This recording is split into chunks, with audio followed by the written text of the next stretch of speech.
the Wells Moody Campground Condominium Association. It is a reasonable grounds recommendation. Is there anybody here from the respondent? Yeah, yes, Attorney Tom Mischio for the respondents, Your Honor, or ma'am. You have 10 minutes. Go ahead.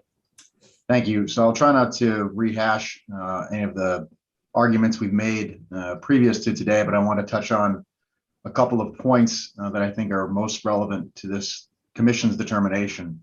Wells Moody Campground is a seasonal campground pursuant to the ordinances in the town of Wells. The town of Wells requires the campground to be closed in the off season and particularly delineates the dates during which the off season is. The way in which Wells Moody Campground has enforced that law, that ordinance, is to shut the campground down during the off season, to include putting a chain up across the vehicular access road into the campground. They've done that the entirety of time the campground's been open. The association board has always enforced that town ordinance in that manner. And they do so for a variety of reasons, which we touched on. It prevents vehicular access. The roads are not maintained. The common areas are not maintained in the off season. The majority of residents, not the majority of the residents, a portion of the residents aren't even local. They travel to Florida or Arizona or elsewhere during the off season. There's no way to prevent foot traffic into the campground, but the vehicular access plus shutting off all the water and electricity to the campground is how the town enforces that ordinance. If the complainant's request was granted, that would open up the campground to vehicular traffic, which would expose the campground to liability, both under the ordinance as well as liability for anything that takes place on campground grounds. If there was an accident, if someone slipped and fall, any of those things that take place, the association would be responsible for that, those conduct.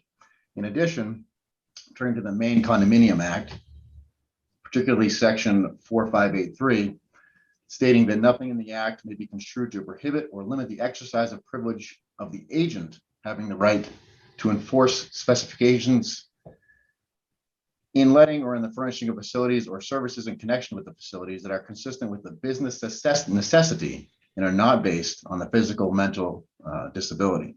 In this case, the business necessity of this association is to limit the liability of the campground association. They do so in the manner in which they've chosen to prohibit vehicular access in the off season. One of the things the investigator touched on in her report was citing a case that talked about, hold on one sec.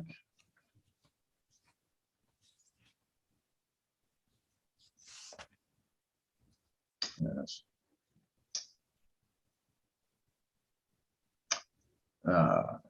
The complainant made their initial showing, the respondent can defeat the claim by showing the proposed accommodation was unreasonable, meaning it imposes an undue financial or administrative burden or requires a fundamental alteration in the nature of the program. The argument we're making is that allowing the complainant access by giving them a key to the gate changes the fundamental nature of this campground. It's an off-season campground. It's only open during the summer. Allowing anyone in a vehicular manner in the off-season would fundamentally change that and expose them to liability for violating the town ordinance. There are no vehicles allowed in the off-season except for any contracted for services, and that's controlled through the manager and the keys that provided to a part-time quote-unquote security officer in the off-season. One of the statements made by the complainant in their response to our written submission is to cite to the declarations in place in this condo association, specifically section 6.2 stating the executive board shall not and cannot establish any rules or regulations depriving any unit owner of reasonable ingress, egress, and regress to and from the unit. It's our position that the locking of the gate in the off season is a reasonable restriction on a unit owner's movements. For the reasons I've already stated, it exposes the association to liability both through town ordinances as well as any actions that take place in the off season when the access would have been granted. Based on everything I've said today, as well as our submissions prior to today, I would submit to the commission that they find the investigator's report, reject that finding in the investigator's report. And I would reserve any additional time for rebuttal. Okay. Commissioner questions for Mr. Missio. I probably pronounced that wrong and I'm sorry. That's all right. Commissioner questions. If you have a question, commissioners, let's raise hands. I do not. Why can I hear myself? There's an echo somewhere. Okay. Commissioner David. Yes, Attorney Micho, you agree, do you not, that there are, yeah, there certainly is some feedback coming through somebody's I microphone. think it's Mr. I'm going to try muting Mr. Missio. Yeah, that seems to cure it. You would agree, would you not, that there is a tolerance and even an expectation that owners are allowed to go in on foot to check their own property, apparently as often as they want or after every storm or whatever? Is that not the case? I don't know if I would phrase it in that manner. There's no way to prevent foot traffic from entering the campground. It's not as if there's a wall or a fence preventing access. Given the physical nature of the space, that's just not possible. It's not prohibited in any way. You can access your unit, but the units are shut down. There's no vehicular access, and to require additional enforcement to prevent foot traffic would just be financially not possible. It would also violate the lease that you read, that the board can't prevent access of owners. And I would disagree with that. I think that again, the interpretation, reasonable ingress and egress. So reasonable restrictions would include closing it down in its entirety in the off season to not violate the town ordinance. No, that's all. Any other commissioner questions for Mr. Missio? Well, Amy, I'm sorry, there is one more. Is it not, I believe you described that you have a manager who can arrange for access for contractual services as necessary, and you have a security guard that patrols on whatever schedule he patrols. So there's two other people that could be contacted for access, correct? No, and I apologize for the confusion. There's one person who has a key during the off season who's present on site. The manager, the board member who has a key is in Florida during the off season. So there's only one person, and I use the term security guard loosely because they're not really, they go in every once in a while to patrol the grounds. It's really just to look around to see if there's any damage or anything going on inside. It's not as if they're providing security. Commissioner David, are you all set? Okay. Any other questions from commissioners for Mr. Missio? Seeing none. All right, you'll have about 5 minutes left after we hear from Mr. Diggles. Mr. Diggles, Yes. you have 10 minutes. Okay, thank you. All right, I'm going to read as fast as I can some pieces here from my notes supporting the investigator's report. The details of Annette's multiple physical, cognitive, and speech disabilities, as well as my own walking disability, are in the record. The respondent claims there is no discrimination because all owners have pedestrian access. Not all owners are capable of pedestrian access, so not all owners have access. The respondent's answer claimed Town Ordinance 14550 prohibits off-season access, and it does not. It prohibits off-season residency. We own our property year-round. We need to maintain our property year-round.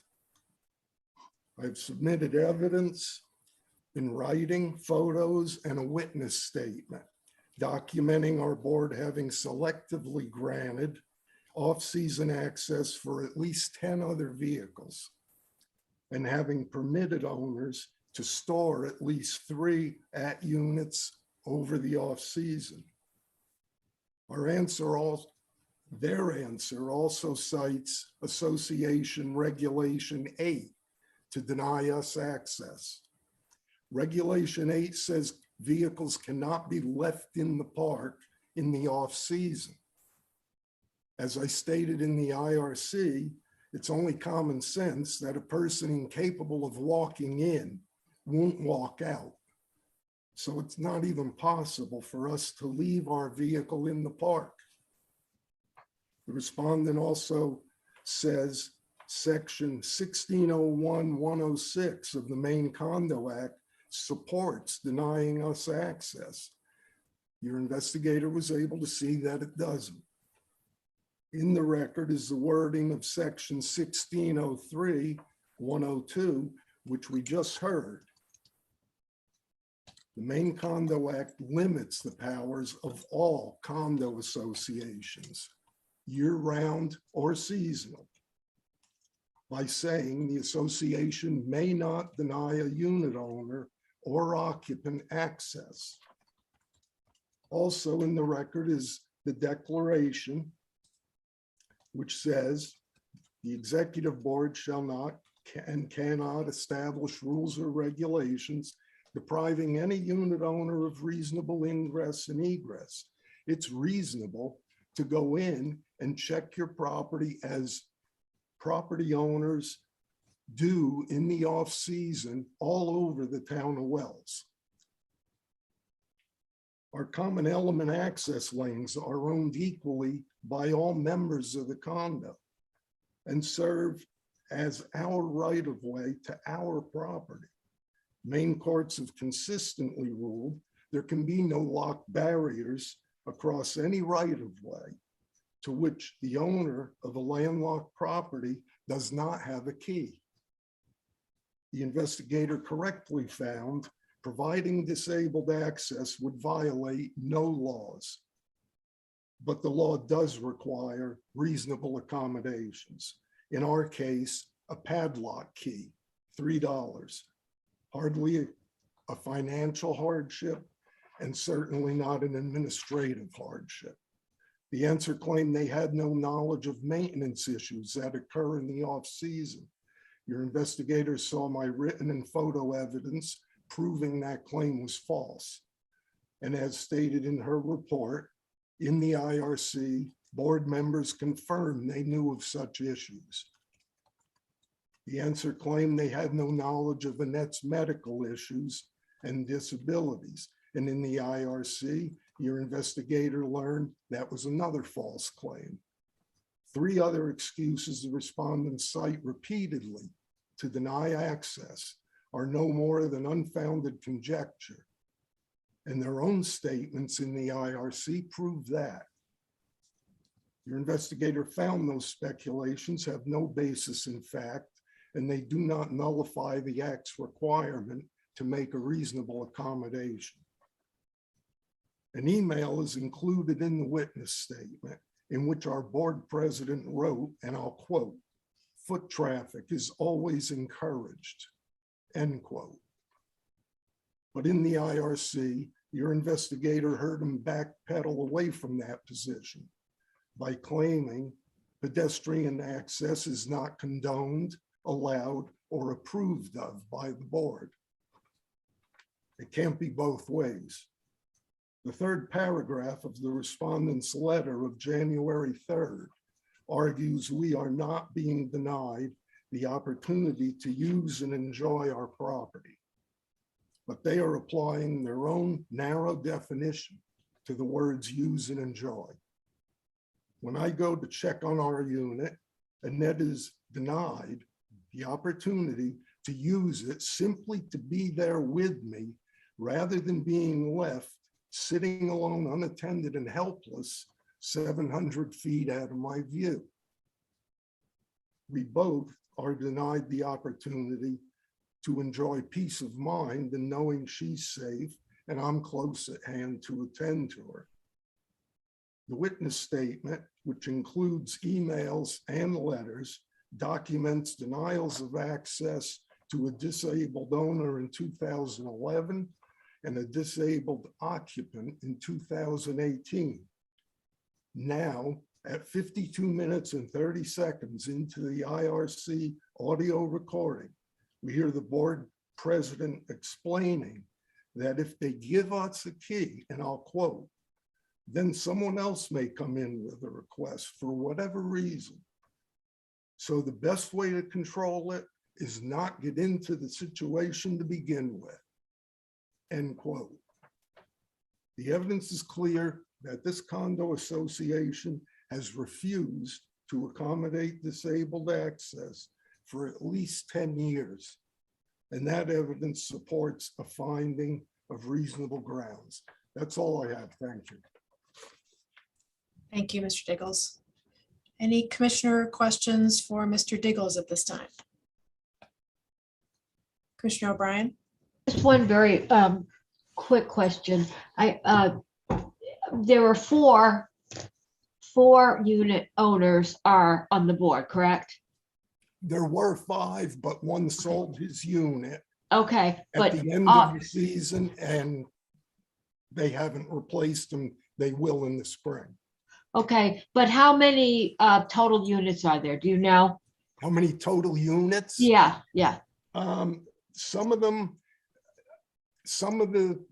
There's, I believe, 81 lots. Okay, or okay. I just so- wanted to make sure it was more than 5. Okay, Oh, got yeah. it. Okay, thank you. Commissioner David? Mr. Diggles, there's no suggestion that you go and want to stay or even stay overnight, right? We want to go to check your property. Right. There's damages that occur in the off season, particularly because we're within a half mile of the ocean. I understand. So Yeah, we get wind damage and, thank you. okay. Any other questions from commissioners for Mr. Diggles? Seeing none, I'm going to go back to Mr. Mischio. I'm pretty sure I just pronounced your name wrong a different way. You have 5 minutes remaining. Thank you. And just no one worry about my name. It's pronounced a whole bunch of different ways. It's all good. So just a couple of points in rebuttal to Mr. Diggle's statements. The commission does have a witness statement from a Theodore Wittenkraus. Oh, no names. Sorry, as a witness statement from a different unit owner. I've been listening all day to the different complainants and hearings going on today. And so I know one of the things the commission is concerned about is the credibility of different witnesses. The only thing I would like to state on that particular witness statement is that individual individually has sued Wells Moody as well, making a similar allegation, which in our mind casts some doubt on the statement that was made, that's been made part of this record. Just an interesting quirk of this case is one of the things Mr. Diggles just argued is that they have a right of way, unit owners have a right of way across this road going into the campground. And there's some case law or some law on point that says that there can be no barrier across that right of way. The association is putting up the barrier. The association represents all the unit owners. So that's an interesting little quirk of the facts of this case in terms of how those two things come into play. Commissioner O'Brien asked the question as to whether those board members are unit holders, and they are. So it's an interesting play between those two factual scenarios. One of the things that I highlighted in my written submission and failed to do earlier is something I disagree with Investigator O'Reilly about in terms of her factual conclusion. She asked each commissioner during the investigation phase of this process whether they were aware of any criminal activity or vandalism taking place in the campground during the off season, and none of the commissioners could. None of the board members could. The conclusion that Investigator O'Reilly took from that was that there's no need for the gate. I think a more reasonable conclusion is that the gate is working. There isn't any for that reason, because you can't get in with your car or your truck or your four-wheeler to the campground. And that's what prevents these things. So that is a valid concern that the association has in preventing vehicular access in the off season. That's all I have for the commission. Thank you. Thank you. Any questions from commissioners for Mr. Amicio? Seeing none. Mr. Diggles, you have about 3 minutes left. Okay, one, I don't understand how the fact that the person who supplies a witness statement, who's also been denied access, somehow lessens his credibility. If anything, it just demonstrates that he's been a victim of the same policy. So I don't see that argument as holding any water. The other thing would be the fact that the chain is up would lend some validity to the idea that it prevents crime and vandalism, but giving us a key is not going to create vandalism and crime. We're an owner. We're not going in there to damage property. We're not given a key. We're not hanging the key on a tree so anyone can use it. So I don't see that argument carries any weight. I don't know what else I can say. I'm done. Any follow-up questions from commissioners for Mr. Diggles? Seeing none. Thank you, Mr. Diggles. So now we've heard from the parties and we would turn to the investigator, Ms. O'Reilly. Good afternoon, commissioners. My name is Jane O'Reilly. I was the investigator on this case. I don't have anything to add to the arguments by the parties. I think they outlined the arguments presented in the investigation clearly. I will just state, since respondent counsel stated I made a conclusion that the chain was not necessary because there had been no vandalism. That is not from my report. I did not make a conclusion that how effective the chain was regarding vandalism. It was a specific response to respondents' rebuttal of their argument that the chain, that they couldn't provide a key, was that it would increase the risk of vandalism or crime on the property. So my asking that question was to see the basis for that concern. Was there a valid basis based on past history of crime that increasing access would somehow increase that chance? So those were the questions that I was asking. It was not to determine the effectiveness of the chain itself. So I just wanted to clarify that. I'm happy to answer any questions. Thank you. Any questions for the investigator from commissioners? Seeing none. No, thank you, Jane. So commissioners, we've heard from the parties and the investigator. At this point, we would need a motion. There is one proposed finding. I'd like to make a motion that we find that there are reasonable grounds to believe that respondent Wells Moody discriminated against complainants on the basis of their disability, and the conciliation should be attempted. Second. So the motion is to find reasonable grounds. It's been made and seconded. Is there any discussion among commissioners? Well, just I want to compliment Jane on this report. I think that she effectively dealt with every argument and just took them down one right after another. I can think of 3 or 4 ways that they could allow access. They could get a digital lock and change the PIN, and make a pre-arrangement with Mr. Diggles that he had, 8 hours to go, and then they'll change the lock again. I mean, there's all kinds of ways. All they've proven is that they really don't want to accommodate it, and they're trying to make up excuses. It's open and shut in my mind.